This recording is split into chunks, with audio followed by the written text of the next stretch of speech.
Hello guys, আজকের recipe হচ্ছে chicken in লাল পাতলা ঝোল তাও আবার আলু দিয়ে। অনেক তো চিকেন কষা খেলে একবারে এই রেসিপিটা খেয়ে দেখো তো। চলো দেখা যাক কি কি লাগে। প্রথমেই 200 গ্রাম মতো সর্ষে তেল গরম করে সাথে কয়েক টুকরো দারচিনি, ছোট তেজপাতা আর 2টো শুকনো লঙ্কা ফোড়নে দিলাম। তারপর মিডিয়াম সাইজ 3টে পেঁয়াজ কুচি দিলাম। দেন পেঁয়াজটা এখানে ভালোভাবে আমি ভেজে নেব। পেঁয়াজটা লাল হয়ে যাওয়ার পর 3 টেবিল স্পুন এখানে আমি আদা রসুন পেস্ট অ্যাড করেছি, যেটা বানানো হয়নি। চিকেনে দিয়ে তো আমি আলু দেবো, ওই জন্য আমি আলুটা আগে থেকে ভেজে নিচ্ছি লবণ আর হলুদ দিয়ে। আর দেখো এদিকে আমি মশলা কষাচ্ছি। প্রথমে দিলাম স্বাদ মতো লবণ, 1 টেবিল স্পুন লঙ্কা গুঁড়ো। তারপর সবগুলো ভালোভাবে মিক্স করে আমি এখানে দিয়ে দেবো চিকেন। আর চিকেনটা আমি আগে থেকে ধুয়ে পানি ছড়িয়ে রেখেছিলাম। তো তোমরা তো এখানে দেখতেই পাচ্ছ আমি চিকেনটা ভালোভাবে নাড়ানাড়ি করছি যাতে তলায় না লেগে যায়। তেলের সাথে ভালোভাবে মিক্স করার পর চলো বাকি মশলাগুলো দেওয়া যাক। তো এখানে আমি প্রথমে দিয়ে দিলাম 1 টেবিল স্পুন হলুদের গুঁড়ো,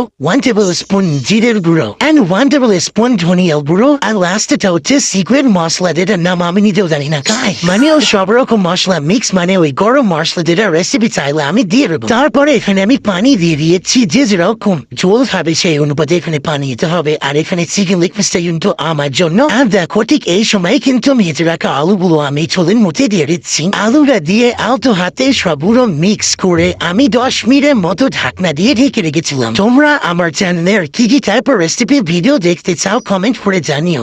জানি কেউ কমেন্ট করবে না, ওই জন্যই আর কি বলেছি।